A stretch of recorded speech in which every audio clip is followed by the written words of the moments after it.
Hi guys, and welcome to Norwegian Modeling Bench. This is Kenneth, and this is the fifth installment in the build series of the BB-63 USS Missouri. In this installment I will be working on the forward funnel or smokestack, which also contains an air defense station, SK-2 radar, Mk-37 and Mk-38 directors, and so on. So definitely much more than a funnel. And I would love this to be a complete subassembly on its own, but the structure of the Missouri is quite complex, so it is intertwined with the superstructure base. Therefore, I have been making subassemblies of the funnel itself before installing them on the superstructure base that was covered in the last installment. So starting out with the smokestack itself, the plastic parts used in this build requires a lot of attention. So you need to prepare them, remove a lot of details from the plastic parts, which is of course outlined in the Pontos instructions. You need to sand down mold lines and so on. So it's a lot of preparation work that needs to be done on this build. But otherwise, it's quite a pleasant build in itself. So here I'm working on the top part of the funnel or chimney, using some of the photo etch parts from Pontos that needs to be squared up. So I'm using the cutting mat to properly align them, and then some thin CA glue to get a bond. I think that when you place PE parts and then use thin CA, there is you can do a lot of positioning before actually gluing the parts together. And for this one, it's the same approach really.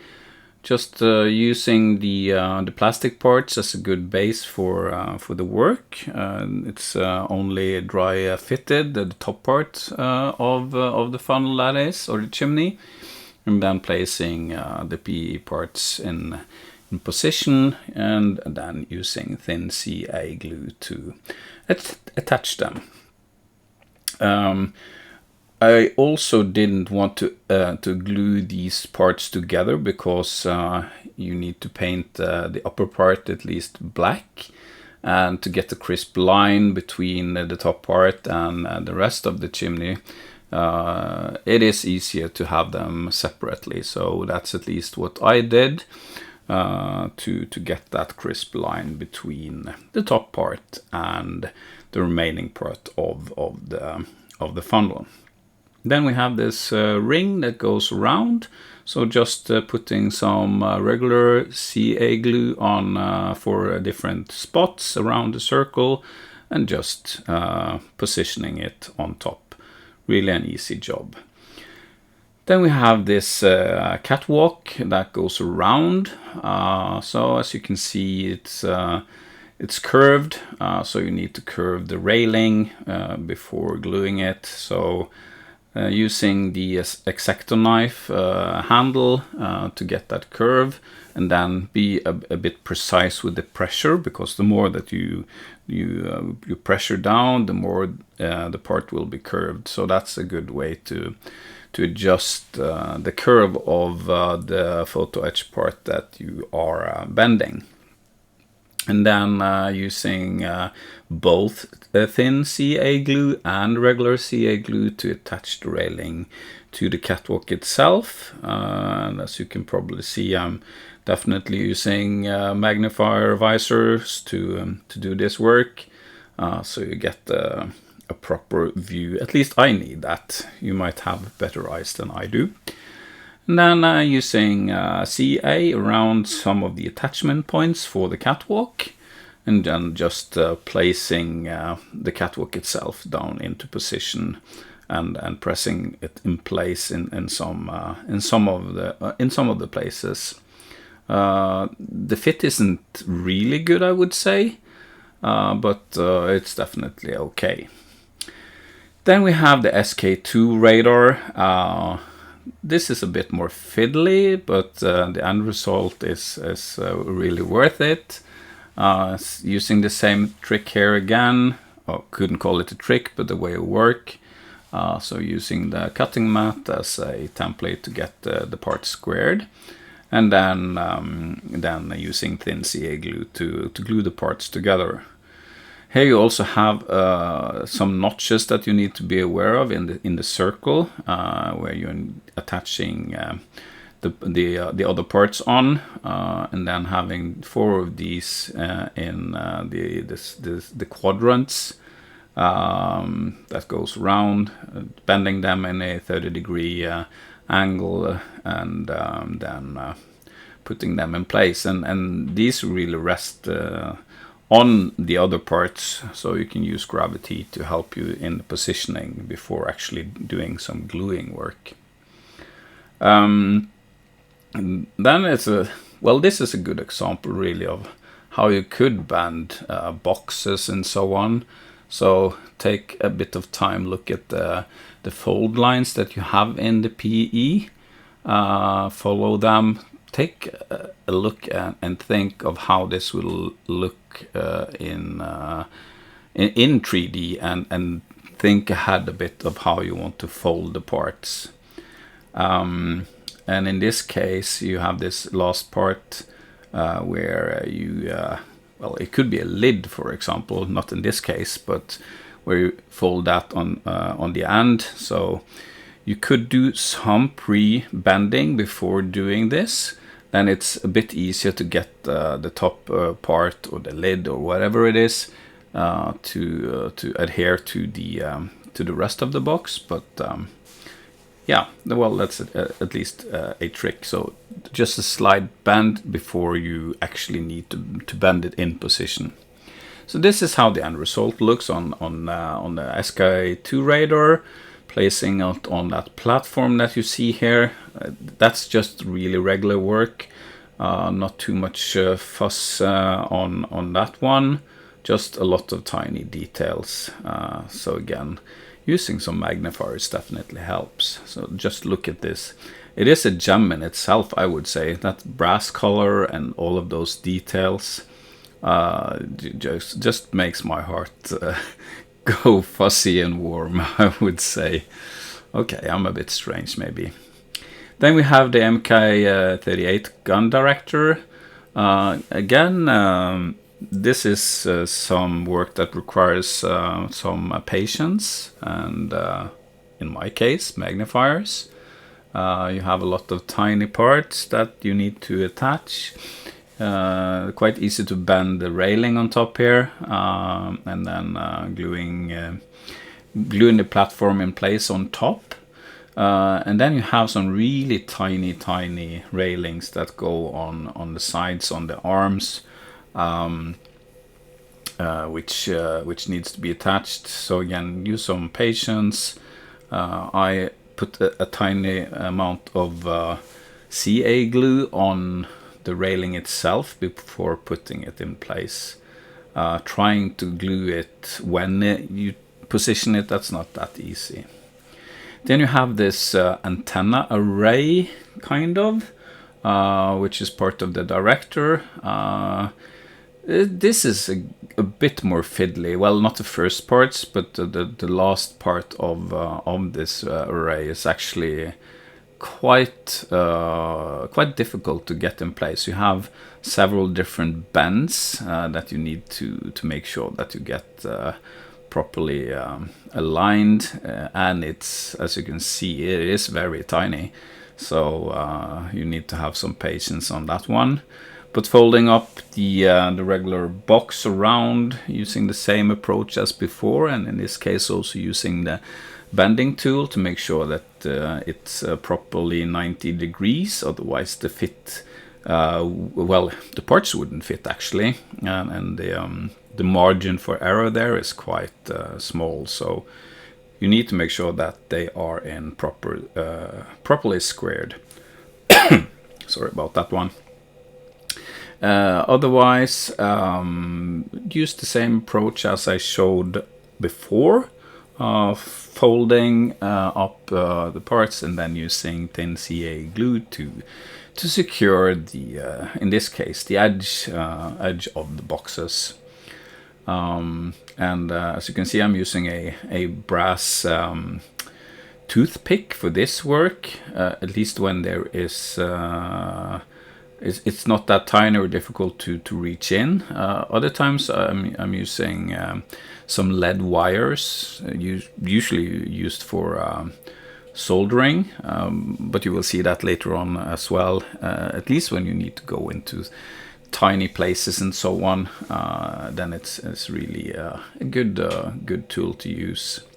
And here again, using the bending tool. Sorry about the noise in the background, that's just my fridge where I keep my glue and some beverage.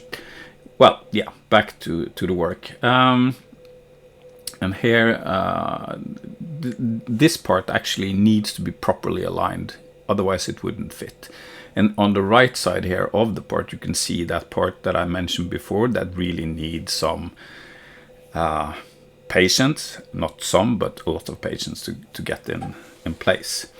And for this to get properly in place, I started with one of the sides and then threading that brass part into the array, and then putting it in position and then gluing it in place.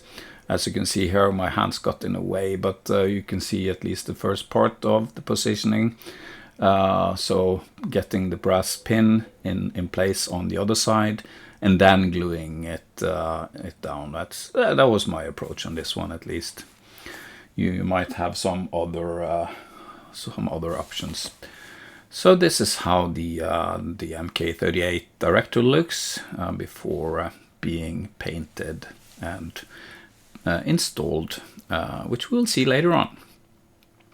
So this is then the stack itself. There are some PE parts that you need to glue in place. Not much of work on that one.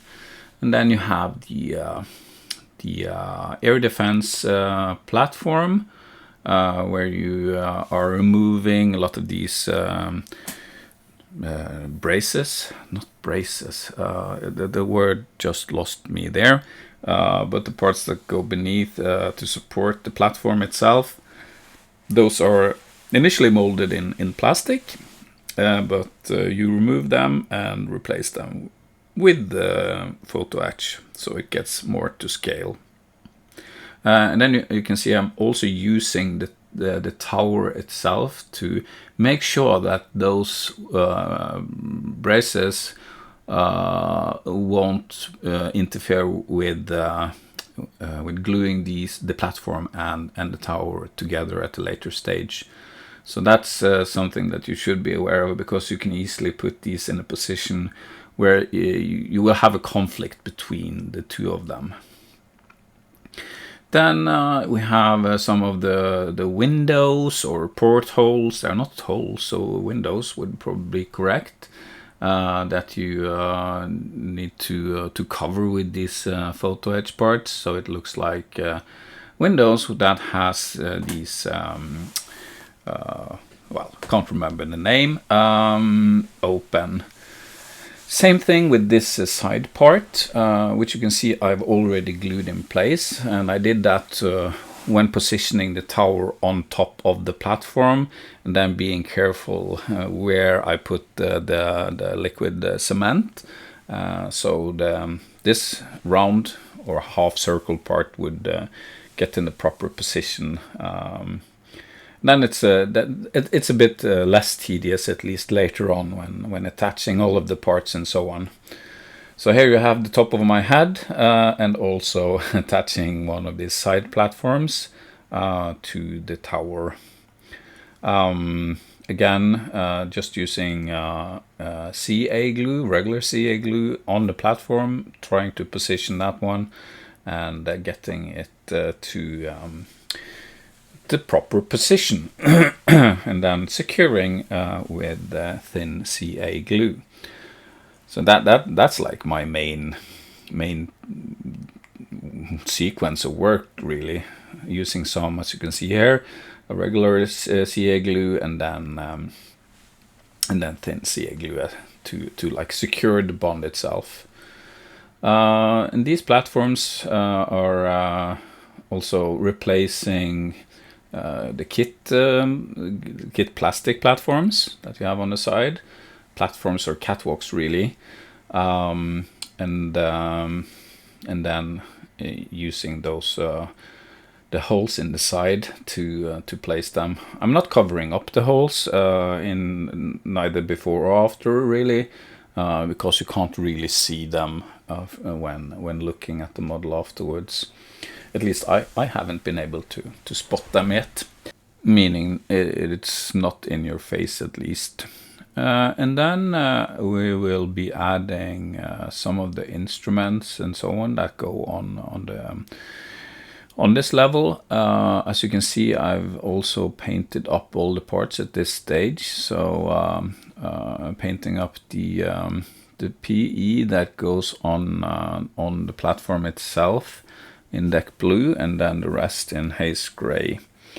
I didn't pre-paint these instrument PE parts, so I had to hand brush them afterwards, but at least that's definitely doable. And I had to do it in this order because you see all of these brass parts that go between the sub-assemblies that I did. And then you have a lot of different parts that go on the platform itself. You have a lot of these sky lookouts, which I haven't shown how to build, but there are like 3 or 4 pieces that you need to glue together. So a small build in itself, and then some of the resin or 3D printed parts that show. Well, can't remember what it was actually. A target giver, probably. And then gluing the base for the MK38. And I'm not gluing the MK38 on top here because you do definitely want to have an area where you can press down when installing it. So then we have the main funnel or the smokestack. So installing the platform on that one. Before moving ahead with the different parts on the stack. There is railings that needs to be installed, and there are some quite a few bends on some of these. And here you can see I'm using this lead wire to glue the railing in place, or securing it with thin CA glue. You can also notice that there are, I've only glued one of the platforms on the stack in place, and that is because it will come in conflict with, I don't know if you can recollect the flimsy part that I mentioned in the superstructure base installment, but that would definitely come in conflict with those walls or bulkheads if you install that platform at this stage. So that's something to be aware of, at least. That could definitely be a gotcha later on. And then adding the top of the smokestack in place, and again keeping an area where you can push down. So I didn't glue the top part of the chimney in place at this point. And then we have the MK37 directors, and these are a build in itself. I haven't showed how to build them. They're pretty straightforward compared to the MK38. It's just tiny parts, as you can see. I guess around 20-30 parts on this tiny thing. But again, quite fun actually, and it's one of those things that I at least look forward to. Then we have the searchlights, which is painted up. I've also painted the aluminium inside of the searchlight before gluing this glass part in place with the transpa, so it won't show through the glass. and then adding them to the smokestack platform. And here you can see I've also added those parts for keeping the MK37 in place with the rings around, and then placing the MK37 in place. And you might notice that one of the MK37s are lacking a detail that are probably around Neptune somewhere, orbiting. Piece that just went ping. Then adding the gas bottles. I've painted those in yellow, green, and red. Not completely happy about those gas bottles. There's something wrong with them in my opinion, but I'm not sure what it is. But well, it actually gives something nice to look at in terms of colors and so on. So it's breaking up the otherwise quite monochrome gray scheme of the ship. And then we have these side platforms that it's now time to add. Also preparing then some of the superstructure here with railings. That would be difficult after putting the funnel in place. So there's quite a few of those things to be aware of, and here you can see the gas bottles a lot better as well. I don't know, what's your opinion about those? Also, as you can see, I've also added some of the stairs, which would be difficult to do later on. So then it's time to get this one in place, the stack. So just adding some liquid cement on the base, and then pushing it into position. And then this part, which I mentioned, this you need to make sure that this is aligned and squared up. And this definitely will show the result if you have done or been lucky, as I were, in positioning those flimsy walls. And then you have this PE part that covers up those the sides of those walls, so it's actually looking quite nice now. But now you can see also how the different parts and structures, they are intertwined with each other on this ship. So making complete sub-assemblies, at least of some of these parts, that's very difficult. And here you see the platform that I'm sliding in at this point in time, because otherwise it would definitely be well, it would come in conflict with those bulkheads going up. Also make sure that you add the stairs between these levels at this stage. So just use the opening from the top and drop the stair down the opening, so you can add those. And then you have these parts on the side walls, and also the flag bag, I think it's called, which contains then all the signal flags for that can be used to signal different things, and also the platform that goes on the outside. I've been thinking about that. Maybe I should add some signal flags actually later on when doing the rigging. I'm not sure if that's too much or not. Maybe you could give your opinion on that one. So here you can see why I've not added the MK37 at this point. So I actually am able to push down to get the part properly in place. And then the top or the crown on the jewel, the MK37, before we are complete with the forward funnel. So that's it for this time. I hope that it gave you a bit of an insight in how I have sequenced the build, and a couple of things that you should be aware of when you're venturing into this project. Hope that you liked it. If you do not subscribe to the channel, please do. click the like button if you liked the installment, and as always I do appreciate comments. This is probably, or maybe, the last installment before Christmas, so if I won't be posting a new one before Christmas, I wish you all a Merry Christmas and a Happy New Year, and stay safe. Bye for now.